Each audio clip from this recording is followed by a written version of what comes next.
Assalamualaikum warahmatullahi wabarakatuh. Hai Sobat Healthies, ketemu lagi dengan saya Dinda di Info Podcast, informasi, promosi, dan edukasi kesehatan berkolaborasi dengan Ide Podcast Korpri Kota Depok.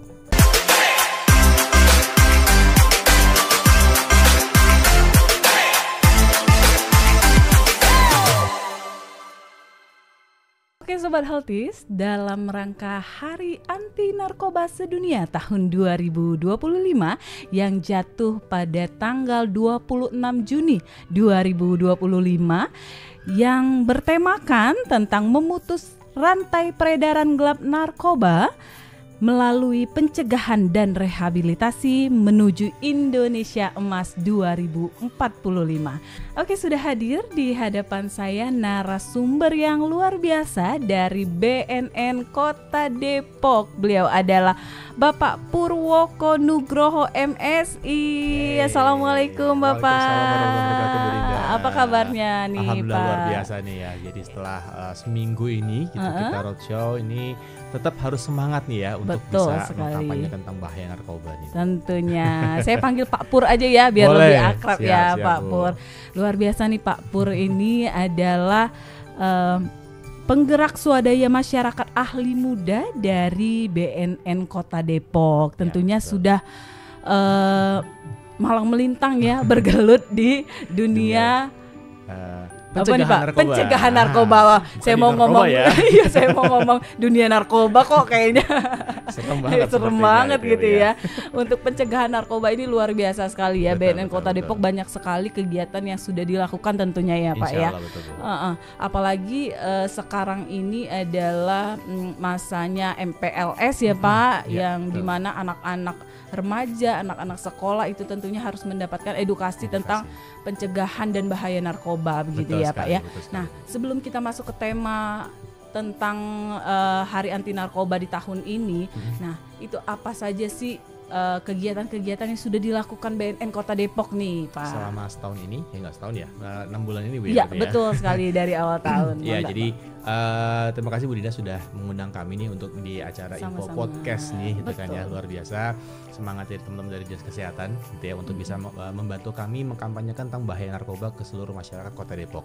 Gitu ya. Jadi memang informasi kepada seluruh masyarakat Kota Depok bahwa kami dari BNN itu setiap tahunnya punya program Kelurahan Bersinar, bersih dari narkoba, di mana memang setiap tahunnya kami selalu bergerak move on dari satu kelurahan ke kelurahan yang lain.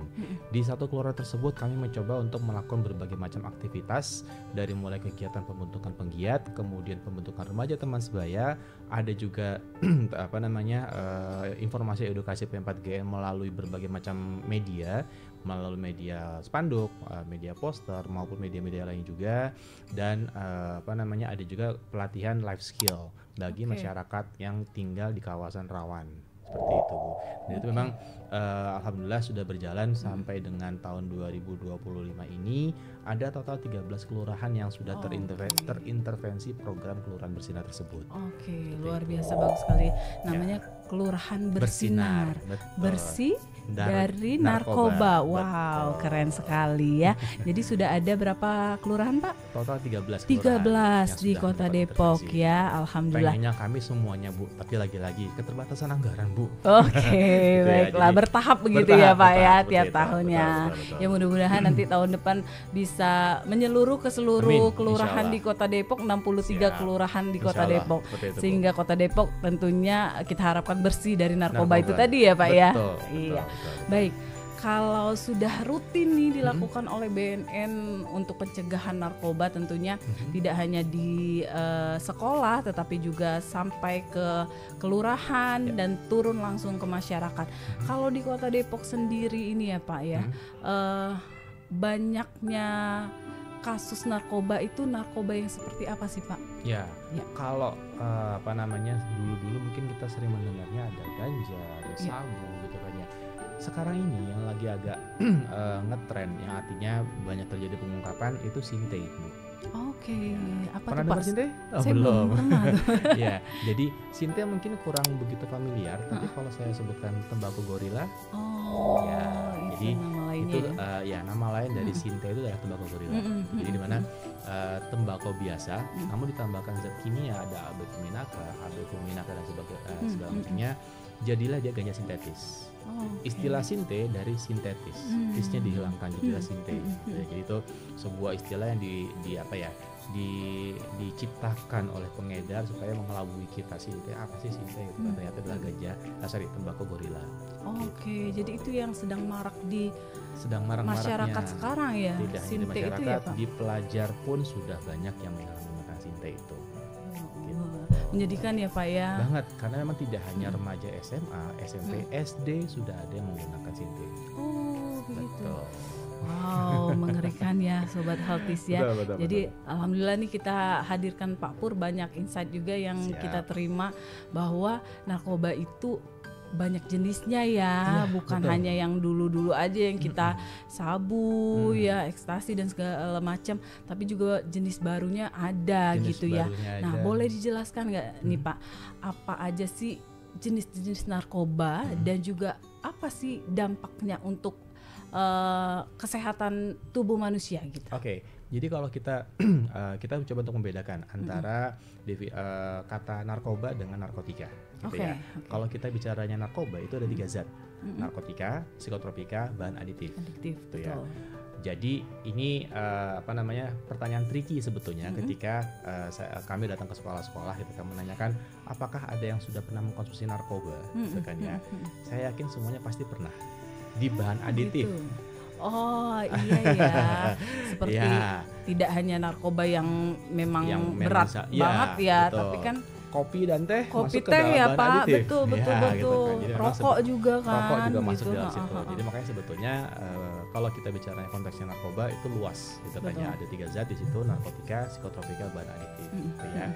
Untuk jenis-jenisnya mungkin untuk kewenangan dari kami dari BNN, karena memang kami adalah Badan Narkotika Nasional, jadi kewenangan kami hanya di narkotikanya saja.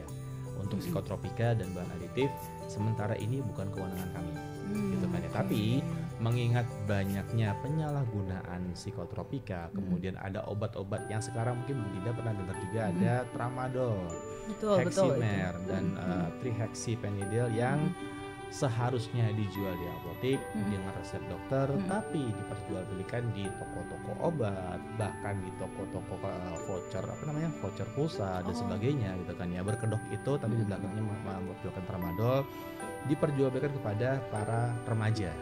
Nah, ini yang menjadi masalah. Kami tidak punya kewenangan ke situ sementara ini, gitu kan. Tapi penyalahgunaannya lumayan banyak banget. Banyak masyarakat yang langsung melapor ke kami, Pak ini gimana ya, gitu kan. Tapi ya karena memang kami bukan kewenangan kami, akhirnya kami hanya bisa menghimbau komitmen dari para warga. Nah, sementara ini seperti itu. Tapi sudah ada wacana tahun 2026 akan ada revisi Undang-Undang 35 tahun 2009, di mana beberapa obat-obatan psikotropika itu akan kembali dimasukkan ke dalam kewenangan kami. Seperti itu untuk menampung keluhan atau informasi-informasi dari masyarakat supaya mereka kan taunya ketika narkoba BNN. Betul. Gitu saya juga taunya begitu Pak. Padahal tidak semuanya kewenangan dari kami dari BNN, seperti itu. Nah, untuk jenis-jenis sendiri ada banyak sebetulnya. Kalau tadi sinte itu salah satu yang terbaru nih, gitu kan ya. Kemudian sabu sama ganja. Sinte itu kan variannya dari ganja sebetulnya, karena dia ganja sintetis, gitu kan ya. Ganja dari tanaman, kemudian sinte dari kimia, gitu kan ya. Nah, untuk sabu sendiri itu juga sekarang sudah dimodifikasi bentuknya menjadi bentuk cairan. Liquid ya Pak? Betul sekali, gitu kan. Itu sudah masuk ke dalam vape. Iya sih, saya sempat dengar itu Pak, mengerikan banget ya. Jadi sabu cair kemudian sinte itu sudah masuk ke dalam vape. Dan mirisnya beberapa sekolah-sekolah yang kami datangi, ketika ditanya ada yang pernah ngerokok, mungkin enggak. Tapi ketika ada yang pernah nge-vape, rata-rata pernah nge-vape. Nah, betul. Vape bukan kewenangan dari kami, makanya kami hanya berupaya menghimbau kalau bisa dikurangi, syukur-syukur bisa berhenti nge-vape, gitu kan. Tapi kalaupun masih agak susah untuk mengurangi atau menghentikan, dicek kembali liquidnya beneran liquid atau isinya sabu cair atau isinya sinte, gitu. Jadi itu harus hati-hati sekali, seperti itu. Nah itu yang berwenang untuk mengecek. Kan kita lihat sekarang marak sekali vape ya Pak. Ya, kalau kita berbicara tentang vape, vape itu jenis narkoba yang elektrik begitu ya kan Pak. Betul. Nah tetapi kan bagi sebagian orang itu dikira hanya pengalihan dari rokok konvensional, begitu ya Pak. Tapi kan kenyataannya rokok elektrik itu justru lebih berbahaya, apalagi kalau dimasukkan narkoba di dalamnya gitu kan Pak. Nah itu bagaimana kita cara membedakannya, rokok itu pure memang rokok elektrik atau ada campuran dari sabu itu tadi Pak? Itu gimana? Jujur kalau bertanya kepada saya sendiri pun juga belum pernah nyoba Bu. Gitu ya, belum pernah nyoba. Bahkan rokok manual aku juga belum pernah nyoba, alhamdulillah gitu kan ya. Tapi memang kalau dari mungkin bisa di ketika mengkonsumsi vape yang tiba-tiba badannya entah terasa ngefly atau mungkin terasa ada sesuatu yang beda dengan yang biasanya dia hisap gitu kan ya. Kemungkinan loh Bu ya, tapi lagi-lagi harus dicek dulu betul enggaknya gitu kan Bu. Jadi memang kalau secara kasat mata tidak terlihat ini bedanya apa gitu kan Bu ya. Kemudian mungkin dari sisi harga ada terlihat, tapi sekarang ini kan yang namanya pengedar itu kan gimana caranya, yang penting barangnya masuk dulu nih Bu gitu kan. Ketika barangnya sudah masuk dan sudah banyak yang dibeli gitu kan, barulah dinaikin dikit-dikit. Menyeramkan ya Pak ya. Miris sekali gitu kan Bu ya. Dan mungkin buat warga Depok juga permasalahan narkoba tidak terlalu terlihat.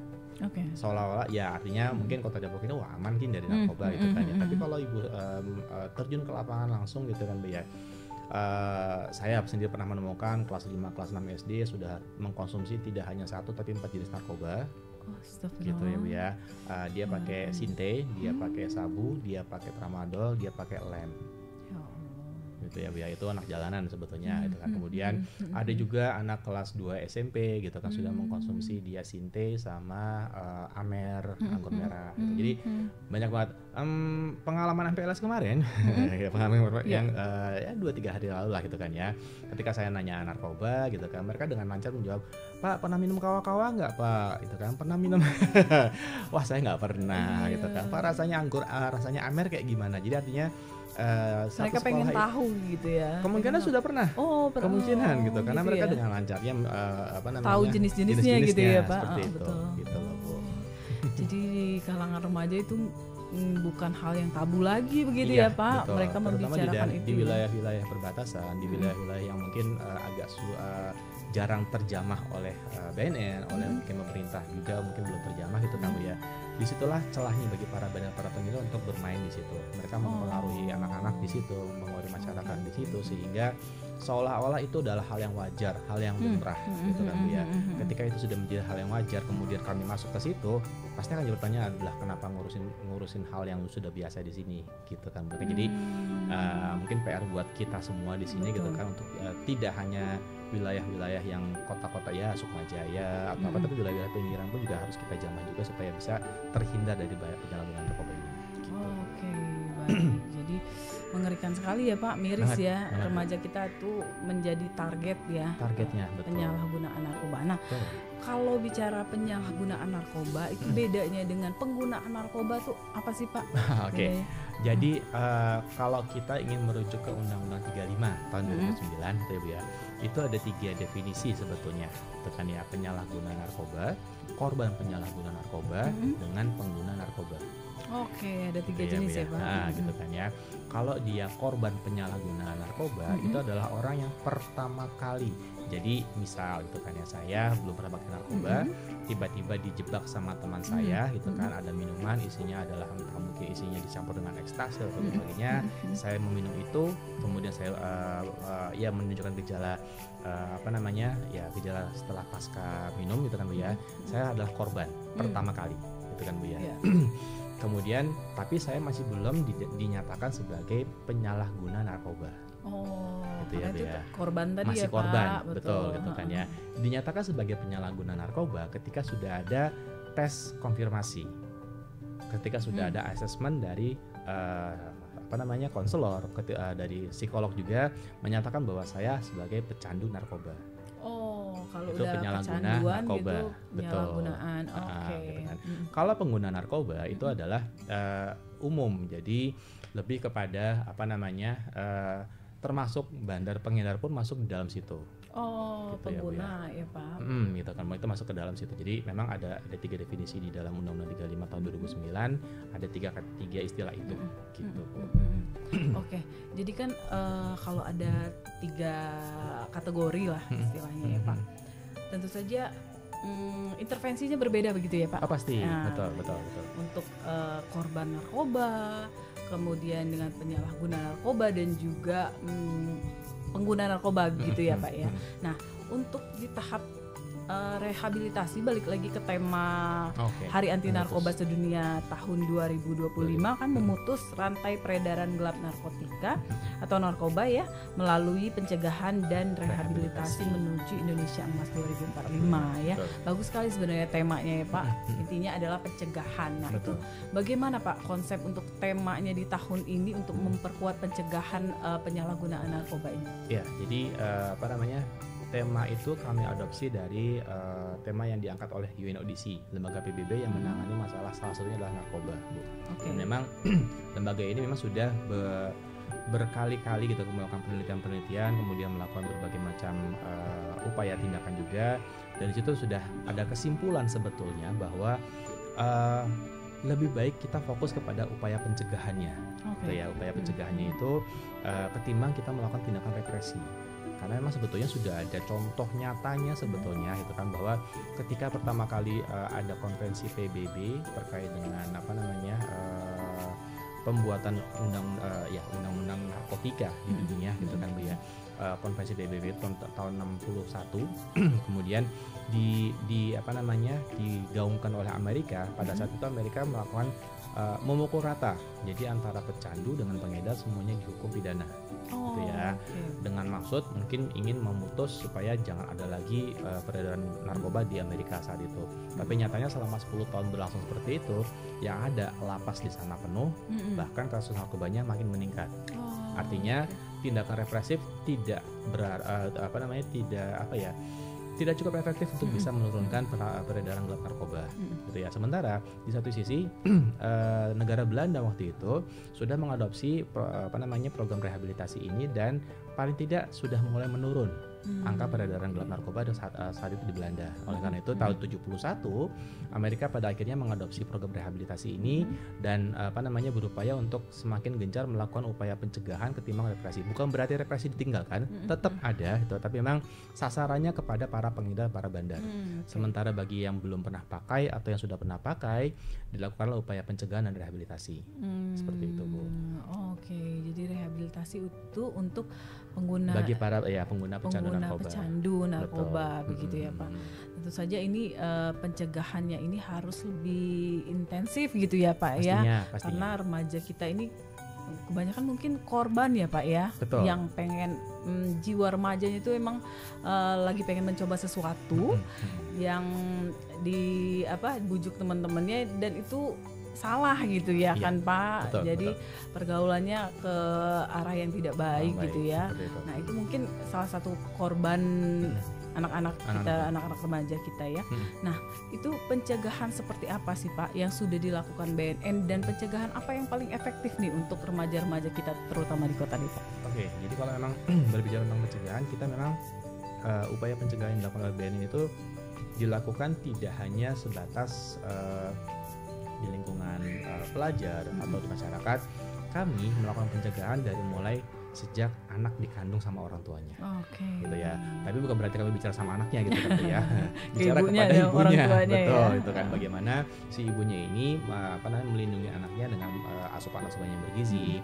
Kemudian jangan sampai terulang kembali kasus di Kalimantan beberapa tahun yang lalu, bayi 5 bulan positif sabu, gitu kan Bu ya. Nah, jadi ya seperti itu. Kemudian ketika anak-anak sudah mulai remaja tadi yang Ibu sampaikan, betul sekali Bu. Jadi kalau boleh dibilang tahun 2017 gitu kan Bu ya, itu sempat kami ada semacam titik balik di situ di mana ini sudah berkali-kali melakukan kegiatan penyuluhan kepada remaja-remaja. Tapi hasilnya Bu gitu kan ya, betul ada sedikit penurunan di total angka prevalensi penyalahgunaan narkoba gitu ya Bu ya. Tapi di prevalensi itu ada kategori pernah pakai dan coba pakai. Oke. Untuk kategori coba pakai kok makin meningkat nih Bu gitu ya, padahal justru upaya makin penasaran kali itu remaja gitu kan ya. Akhirnya di situ menjadi sebuah titik balik bahwa ini upaya pencegahan ini tidak melulu harus kegiatan penyuluhan yang berupa adik-adik ini loh narkoba ini ada ganja ini bentuknya seperti ini dan segala macamnya. Kegiatan seperti itu malah jadi kayak sales narkoba Bu. Iya. Justru gitu mereka ya, tertarik ya. Penasaran jadinya gitu kan, ya. bener nggak sih gitu kan Bu ya. Seperti makanya jadi di tahun tersebut akhirnya coba digali lebih dalam lagi. Kami coba belajar ke UNODC. Disitulah kami bertemu dengan namanya konsep ADS gitu ya, anti drugs scale, di mana fokusnya kepada ketahanan diri remaja. Gitu, makanya sejak tahun 2020 itu sudah ada program dari BNN mengeluarkan program ketahanan diri remaja anti narkoba, di mana kami membentuk remaja teman sebaya. Gitu, jadi ada remaja teman sebaya. Tujuannya adalah ingin membentuk semacam role model bagi remaja-remaja. Ini loh remaja-remaja yang sudah mendapatkan pelatihan dari kami. Pelatihannya pun tidak berupa materi tentang narkoba segala macam, bukan Bu, tapi lebih kepada mengembangkan potensi diri mereka. Gitu. Jadi betul remaja ini gampang sekali terbujuk oleh teman-temannya. Betul. Gitu ya Bu ya. Kalau dibilang remaja sekarang nggak tahu narkoba, saya kurang yakin, karena sekarang anak-anak Gen Z, sekarang anak Gen Alpha pun juga ya, itu sudah erat dengan gadget, dengan media sosial gitu ya Bu ya. Tinggal klik aja Google, browsing sudah tahu narkoba itu apa, jenisnya, dampaknya segala macam. Menjadi masalah adalah ketika ada yang ngajaknya adalah teman dekatnya, sahabatnya, pacarnya gitu ya, dan mereka tidak mampu untuk menolaknya. Disitulah kita berperan untuk bisa melatih si remaja-remaja ini untuk kalau nggak suka dan mereka tahu itu salah, mereka tahu itu bahaya, ya udah speak up. Jangan merasa nggak enakan. Gitu. Itu yang kami coba latih ke remaja-remaja ini. Seperti itu. Ya betul sekali sih. Kalau di dunia kesehatan sendiri ya Pak ya, kita juga kan punya PR ya di Posyandu, di wilayah gitu ya, yang sasarannya itu adalah remaja gitu ya.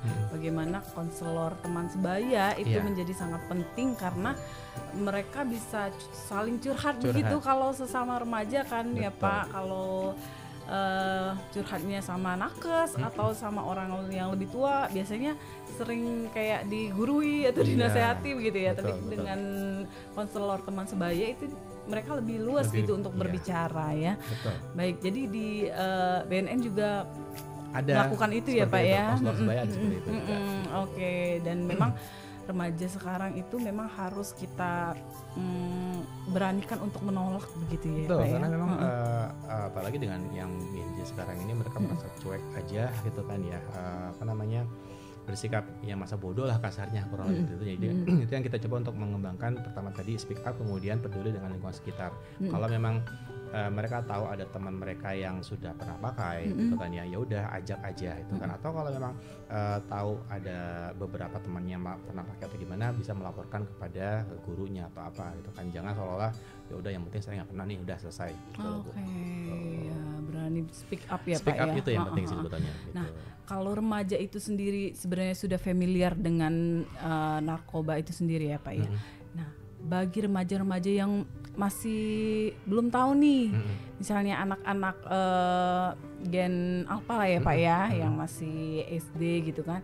Nah itu kan kita pencegahannya dari sedini mungkin lah ya Pak ya. Betul. Nah itu gimana nih Pak, pesan-pesan untuk para anak-anak sekolah itu untuk menolak narkoba atau jangan sampai ini terjerumus ke bahaya narkoba itu seperti apa nih Pak? Apa yang harus ditolak nih? Oke, jadi memang beda Bu. Karena kami dari BNN Depok sendiri bergeraknya tidak hanya di lingkungan yang SMP, SMA saja. Anak TK pun juga kami sasar. Gitu ya Bu ya. Anak TK kami sasar. Tentunya ketika menyasar anak TK kami tidak menyampaikan, "Deh, narkoba ini begini," enggak seperti itu gitu ya. Tapi lebih kepada permainan PHBS. Gitu. Jadi berupa games, berupa video, pemutaran film, kemudian berupa storytelling gitu kan, dongeng gitu kan Bu ya. Menyampaikan kepada anak-anak TK ini bagaimana yang pertama jangan menerima pemberian dari orang lain yang tidak dikenal. Kemudian jangan jajan sembarangan. Itu yang kami coba tekankan seperti itu, dua hal itu kepada anak-anak dengan media-media permainan menggambar. Kemudian di gambar itu gambarnya berupa olahraga, orang sedang berolahraga, ada makanan-makanan sehat. Nah dari gambar-gambar itu kami bercerita bahwa kalau mau menggapai cita-citanya nih gitu kan bisa dengan ini seperti itu. Jadi untuk kategori TK sampai dengan anak kelas 3 SD itu metode yang kami coba terapkan untuk menyampaikan informasinya seperti itu. Untuk kelas 4 sampai dengan kelas 6 tentang PHBS juga, tapi lebih kepada sudah meningkat tingkatannya. Jadi tidak berupa ya games ada, tapi tidak berupa mewarnai atau apa, karena kan sudah beda usianya juga nih Bu, gitu kan ya. Ada beberapa materi juga yang tentang bahaya narkoba seperti apa sudah kami sampaikan. Dan kalau sudah SMP, SMA biasanya sih kami studi kasus. Jadi mencoba untuk brainstorming kepada mereka gitu kan, ketika ada permasalahan di narkoba di wilayah mereka, kira-kira seperti apa yang mereka lakukan. Jadi penyampaian informasi yang kami lakukan itu menyesuaikan dengan audiens kami. Betul. Gitu. Jadi treatmentnya juga beda sesuai dengan kelompok usia ya Pak. Betul, ya. Betul. Apalagi anak-anak TK gitu ya, yang kalau di berita itu banyak juga produk makanan atau yang permen-permen yang ada narkobanya itu kan menyeramkan ya Pak. Betul. Jadi saya lupa di tahun ini juga tahun ini, tapi saya lupa di bulan berapa itu dari Lab BNN itu sudah ada merilis beberapa bentuknya permen memang gitu kan, itu mengandung ganja. Gitu. Kalau nggak salah Sinta kalau saya nggak salah itu kan, jadi masuk ke permen itu sendiri. Nah, apakah memang itu dari Indonesia atau mungkin dari luar? Nah itu kurang tahu saya juga Bu. Tapi yang jelas memang gini, produk-produk ada kan memang gini, beda negara beda aturan juga nih Bu ya. Betul. Ketika di Amerika sana produk ya makanan yang ada ganjanya itu ada beberapa yang tanda kutip diperbolehkan, gitu ya Bu ya. Jadi dan kalau itu di sana boleh diperbolehkan, ketika masuk ke Indonesia itu nggak boleh. Nah mungkin itu ada yang lolos barangkali atau bagaimana sampailah ke Indonesia gitu. Jadi beda peraturan juga tiap negara ya. Betul. Nah kalau melihat aturan nih Pak ya dari segi hukum. Nah kalau di Indonesia sendiri, hukum di Indonesia itu cukup tegas nggak sih Pak untuk penyalahgunaan narkoba ini? Oke, kami di sementara ini kiblatnya untuk narkotika itu di Undang-Undang 35 tahun 2009, di mana memang punya kalau istilahnya Pak Anang Iskandar kepala BNN waktu itu, BNN pesawat itu, Undang-Undang 35 itu sifatnya double track. Jadi bagi para pecandu itu kita sifatnya humanis. Kita memandang pecandu itu sebagai korban, orang yang sakit, dan kewajiban kita yang sehat untuk membantu mereka, gitu kan, membantu mereka dengan cara rehabilitasi, gitu ya Bu ya. Sementara untuk bagi para pengedar, para pecandu itu kita hukum seberat-beratnya, dari mulai 4 tahun sampai dengan hukuman seumur hidup dan hukuman mati. Dan tidak hanya hukuman yang fisik itu juga, tapi kami juga menyita aset mereka, TPPU mereka. Jadi kita coba telusuri gitu kan kekayaan mereka mana saja yang terkait dengan peredaran gelap narkotika yang mereka lakukan. Karena memang kalau hanya orangnya saja ditangkap, asetnya tidak diamankan, tetap masih bisa bermain Bu. Betul. Nah itu sebabnya dibilang sudah ditangkap di lapas kok masih bisa bermain gitu kan ya, karena asetnya masih ada, dia masih punya modal gitu kan ya, jaringannya dia masih bisa bekerja tanpa adanya bosnya gitu kan, karena sudah berjalan seperti otomatis. Kalau itu tidak diputus ya tetap masih jalan terus. Pengedarnya itu yang harus diputus ya Pak. Itu, makanya jadi kita telusuri semua aset-asetnya gitu kan. Kalau misalkan dia masuk ke money laundering gitu kan, nah itu kita coba mana nih yang masuk ke dalam jaringan hasil bisnis narkobanya, gitu. Itu yang kita sita, kemudian kita laporkan ke negara. Gitu. Oke, nah itu tugas BNN juga ya Pak? Ya, salah satunya seperti itu. Oke, baik, luar biasa ya. Cukup berat ya tugas BNN begitu ya Pak ya, betul, berhadapan dari langsung. pencegahan, rehabnya sampai pemberantasannya Betul, itu semua betul. ada di BNN gitu. Masya Allah. Oke Pak Pur, baik. Kalau hukum di Indonesia sudah sangat tegas ya Pak ya untuk masalah narkoba ini ya. Tentunya tidak hanya peran pemerintah di dalamnya, baik peran BNN, peran kepolisian ataupun lintas sektor yang lain, tentunya peran masyarakat ini tentunya sangat penting ya Pak ya, untuk pencegahan narkoba itu sendiri ya. Nah, dari segi sosial masyarakat, apa yang sebaiknya masyarakat lakukan ini Pak untuk pencegahan narkoba minimal di wilayahnya? Oke, jadi lagi-lagi kalau kami dari BNN menghimbau kepada masyarakat untuk peduli. Betul. Ya, peduli kepada lingkungan sekitarnya. Jadi sekarang ini mungkin nilai-nilai luhur bangsa Indonesia zaman dulu sudah mulai luntur. Betul. Ada gotong royong, kekeluargaan sudah mulai nggak ada sama sekali, mungkin hampir nggak ada lah gitu kan ya. Kerja bakti yang mungkin dulu rutin sekarang juga ya udahlah, kalau mau ikut ya syukur, enggak ya nggak apa-apa gitu kan ya. Nah, hal-hal seperti ini yang mungkin kita coba untuk kembalikan kembali supaya mereka lebih peduli gitu ya. Mereka lebih peduli lagi kepada lingkungannya, kepada tetangganya juga. Karena terkadang ya sudahlah, yang penting anak saya nggak pakai, anak tetangga pakai, terserah. Gitu loh Bu. Jadi kalau sudah ada rasa kepedulian, misalkan saya punya tetangga, punya anak, dia punya anak gitu ya. Kemudian saya melihat anak tetangga ini tuh kok sering kumpul-kumpul nggak jelas gitu kan ya. Tugas saya adalah mengingatkan kepada si anaknya, kamu udah malam nih, kenapa nggak pulang gitu kan ya. Kemudian mengingatkan juga kepada orang tuanya, tolong dong dijaga nih gitu kan, jangan sampai anaknya ke yang hal lain negatif gitu kan. Nah, orang tuanya pun juga jangan sampai tersinggung, lo ngapain ngurusin rumah tangga gue nih, anak-anak gue gitu kan ya. Nah itu jadi rasa tenggang, rasa saling peduli kepada sekitar itu harus terus dikembangkan seperti itu gitu kan ya. Kemudian mungkin juga perlu ada semacam diketahui juga gitu kan, masyarakat mungkin ketika melihat anaknya ini kok anaknya tetangga ada beberapa yang ciri-cirinya kayak pakai narkoba nih gitu kan Bu ya. Itu ciri-cirinya gimana tuh Pak biar masyarakat tahu nih ya. Jadi ciri-ciri sebetulnya memang ciri-ciri umum ya Bu ya. Ketika seorang pakai narkoba, yang diketahui masyarakat adalah matanya merah, kemudian dia badannya kurus dan segala macamnya. Tapi paling pertama sekali adalah adanya perubahan perilaku. Itu ya, perubahan perilaku, karena memang tidak bisa dipungkiri sifat dasar manusia adalah tidak mau terlihat salah. Jadi ketika dia melakukan kesalahan gitu ya, pasti dia tahu kok kalau pakai narkoba itu salah gitu kan. Makanya dia berupaya untuk menutupi kesalahan dia dengan ada perubahan perilaku dia yang nggak biasa nih gitu. Nah, tugasnya kita sebagai orang tua gitu kan itu harus aware nih, kok anak saya agak berubah ya, ada apa nih sebetulnya. Tapi juga jangan langsung dijudge mentang-mentang Pak Pur bilang ada perubahan perilaku langsung wah kamu pakai narkoba lo ya. Enggak seperti itu juga gitu. Jadi pendekatan humanis, pendekatan kepada anaknya itu ada apa nih gitu ya, kenapa berubah segala macam. Jadi komunikasi antara orang tua sama anak itu perlu ditingkatkan juga gitu. Jadi lebih aware lagi ketika memang ada perubahan perilaku, apalagi bahkan sampai dengan dia mengurung diri di kamar, tiba-tiba ada ngundang temennya atau tiba ada barang-barang aneh gitu kan ya, yang biasanya nggak ada kok tiba-tiba ada. Nah itu perlu dicurigai lebih lagi gitu. Jadi lebih aware lagi kepada situasi di rumah dan situasi di lingkungan sekitarnya juga. Oke, baik ya.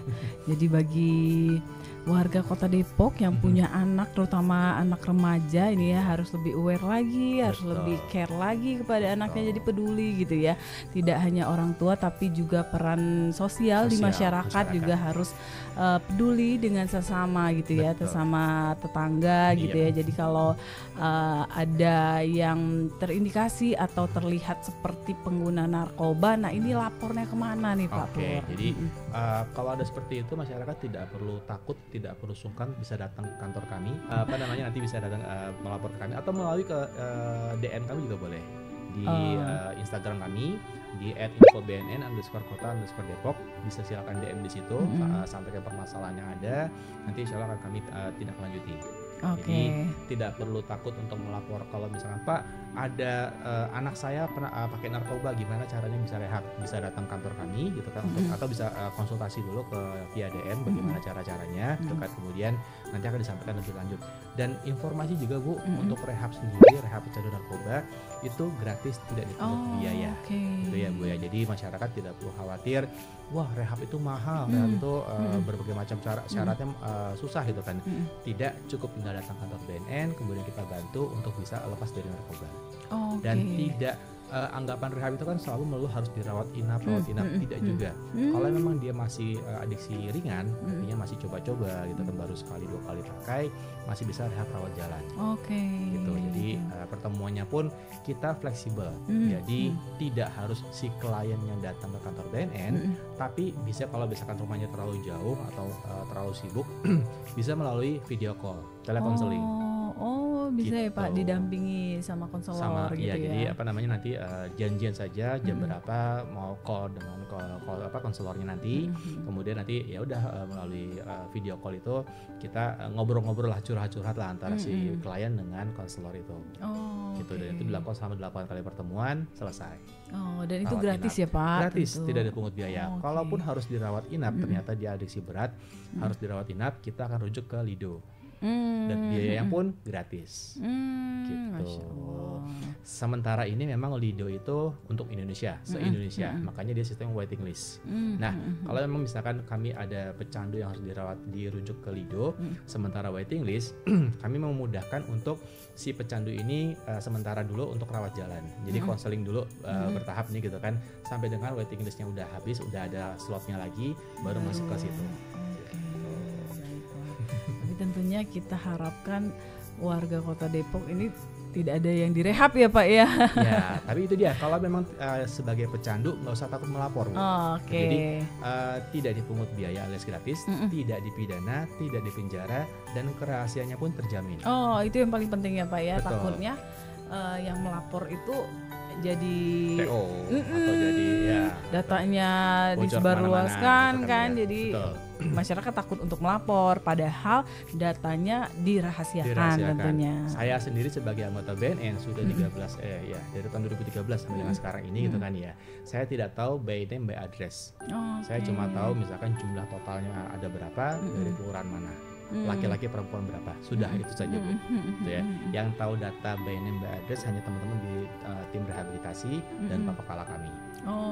Bahkan punten seandainya pun misalkan Pak Wali minta data gitu kan ya, kami hanya bisa menyampaikan datanya tadi, jumlahnya berapa, by name by address-nya. By name by address-nya itu adalah data classified kami, karena itu kan rahasia dari klien kami. Jadi memang benar-benar dirahasiakan ya kan Pak. Kecuali kalau memang itu adalah artinya memang data yang sangat dibutuhkan sekali oleh pemerintah atau untuk daerah negara gitu kan ya. Kami coba buka. Tapi itu pun ada tata caranya lah. Seperti itu. Dan satu lagi kalau tadi untuk rehab, kalau seandainya masyarakat juga tahu ada Pak, di wilayah saya sering terjadi kumpul-kumpul nggak jelas gitu kan, jam 1 malam ada yang tawa-tawa lah segala macam gitu kan. Lagi-lagi monggo silakan bisa melapor ke kami gitu kan, untuk kami tindak lanjuti, karena di BNN Kota Depok sendiri pun juga ada tim pemberantasan. Tugas kami adalah melakukan penyelidikan gitu kan, apakah memang betul informasi dari masyarakat terkait dengan peredaran gelap narkoba di situ ada. Gitu. Jadi nggak perlu takut, dan tidak perlu takut untuk melapor, karena lagi-lagi kerahasiaannya terjamin. Kami tidak akan menyampaikan kepada masyarakat saya dapat informasi dari Bu Dinda, udah informasi dari Purwoko, tapi kami dapat informasi dari masyarakat. Gitu. Jadi lagi-lagi tidak perlu takut, silakan warga Kota Depok yang mungkin ada saudaranya, kenalannya, tetangganya yang pernah pakai narkoba, monggo silakan bisa dibawa kantor BNN untuk dilakukan rehabilitasi. Kemudian bagi yang sudah yang mungkin tahu nih wilayahnya rawan atau bagaimana, silakan bisa melaporkan juga kantor kami gitu. Ya. Warga Kota Depok, jadi jangan takut, jangan ragu lagi apabila ada sesuatu yang mencurigakan terkait penyalahgunaan narkoba, langsung saja lapor ke BNN Kota Depok ya. Betul, Pak Pur ya. Boleh ada nomor call center ya Pak? Call center kami di 0852 8390 4389. Oke. Lagi Bu ya, 0852 8390 4389 itu call center kami, atau bisa juga melalui DM di Instagram kami di @infobnn_kota_depok. Oke, jadi nanti kita cantumkan ya di bawah ini ya. Oke, jangan takut lagi untuk melapor gitu ya Pak. Betul, karena kami BNN hadir untuk melindungi dan melayani masyarakat. Betul, jadi memang data Bapak Ibu akan dirahasiakan tentunya ya. Betul sekali. Nah terakhir nih Pak Pur, apa sih pesan-pesan Pak Pur selaku orang BNN gitu ya, untuk warga Kota Depok nih, pesannya apa nih untuk orang tua, untuk masyarakat Kota Depok? Banyak ya Bu ya. Iya. Oke, jadi pesan bagi seluruh warga masyarakat Kota Depok yang tadi saya sampaikan bahwa yuk kita saling peduli, gitu ya, saling peduli kepada keluarga kita, kepada lingkungan sekitar kita, sehingga tidak ada celah bagi para bandar, para pengedar untuk masuk ke wilayah kita. Kalau sudah semua sudah saling peduli, saling komitmen gitu kan, bahwa wilayah kelurahan, misalkan kelurahan Abadi Jaya itu kan bersih dari narkoba, tidak boleh ada celah bagi para bandar pengedar masuk ke wilayah kita. Ada spanduk-spanduk, ada mungkin stiker dan sebagainya menunjukkan bahwa wilayah itu adalah wilayah yang sangat strict sekali terhadap narkoba, maka bandar pengedar pun takut, mikirlah untuk bisa masuk ke wilayah tersebut. Jadi memang kepedulian dan komitmen dari warga itu sangat perlu sekali. Bagi orang tua, nah ini PR juga buat saya juga ini gitu kan, bahwa sekarang ini kita berhadapan dengan anak-anak generasi Z yang jauh berbeda dengan yang dulu kita gitu kan, di mana treatmentnya pun berbeda pastinya. Dan ini yang butuh PR buat kita, bahwa yuk kita sama-sama saling mendengarkan. Jadi artinya anak-anak sekarang tuh perlu sebenarnya untuk didengarkan. Mereka jadikan mereka sebagai sahabat kita, sebagai apa ya bilangnya ya, mitra kita lah. Jadi sehingga mereka merasa nyaman kalau mereka ada masalah bisa curhat ke kita kalau sebagai orang tuanya gitu ya. Jadi buat para orang tua, yuk sama-sama kita saling mendengarkan anak-anak kita, kemudian berikanlah perhatian meskipun sama-sama bekerja, orang tua ayah dan ibu yang sama-sama bekerja, paling tidak ada momen di mana mungkin pada saat makan malam atau mungkin pada saat libur di hari Sabtu bisa mendengarkan apa aja nih masalah-masalah yang mereka hadapi gitu ya. Kemudian jangan langsung diberikan nasihat-nasihat. Berikan kesempatan yang seluas-luasnya bagi mereka untuk bisa ngomong semua masalah-masalah mereka. Setelah sudah selesai, baru kita bisa memberikan kesimpulan apa nih yang kita bisa lakukan. Itu buat para orang tua seperti itu. Dan buat para remaja. Nah, ini penting sekali Pak untuk para anak-anak dan remaja Kota Depok. Sekali. Ya, permasalahan narkoba itu sudah sangat-sangat luar biasa sekarang ini gitu kan ya. Incaran para pengedar tidak lagi ke anak-anak SMP, SMA, tapi sudah ke anak TK dan SD. Jadi buat para seluruh anak-anak dan remaja di Kota Depok ini, yuk kita sama-sama saling menjaga. Kalau sebisa mungkin jangan pernah berpikir untuk mencoba yang namanya narkoba, gitu ya. Kalau mungkin yang di luar sana jangan pernah pakai narkoba. Kalau dari saya, dari BNN juga itu kan ya, jangan pernah terbersit pikiran kayaknya enak pakai narkoba nih. Nah gitu ya. Kalau sudah seperti itu secepat mungkin hilangkan, karena itu adalah bibit juga ketika itu dibiasakan atau hanya tidak segera dihilangkan, itu akan menjadi pencetus nantinya gitu kan, sepertinya enaknya pakai narkoba. Jadi itu dari saya, jangan pernah berpikir untuk mencoba yang namanya narkoba. Kemudian jangan pernah merasa minder gitu ya. It's okay not to be okay. Gitu ya. Jadi yakinlah bahwa semua manusia itu punya kelebihan. Di antara berbagai macam kekurangan kita, pasti ada kelebihan kita. Nah, jadi jangan pernah minder dengan kondisi kalian saat ini para remaja gitu ya. Karena ketidakpercayaan, ketidakpedean kalian menjadi celah bagi para pengedar untuk memasukkan narkoba kepada kalian. Seperti itu. Itu kurang lebih. Baik. Oke, Sobat Healthies, alhamdulillah itulah tadi bincang-bincang kita bersama Pak Pur dari BNN Kota Depok. Luar biasa sekali. Terima kasih sekali lagi untuk Pak Pur dan rekan-rekan dari BNN Kota Depok. Saksikan terus info podcast di episode berikutnya. Terakhir saya tutup dengan pantun. Pagi-pagi makan pisang kepok sambil melihat hewan domba. Hati-hati untuk warga Kota Depok, jangan pernah coba-coba narkoba. Saya Dinda pamit. Assalamualaikum warahmatullahi wabarakatuh. Bye-bye.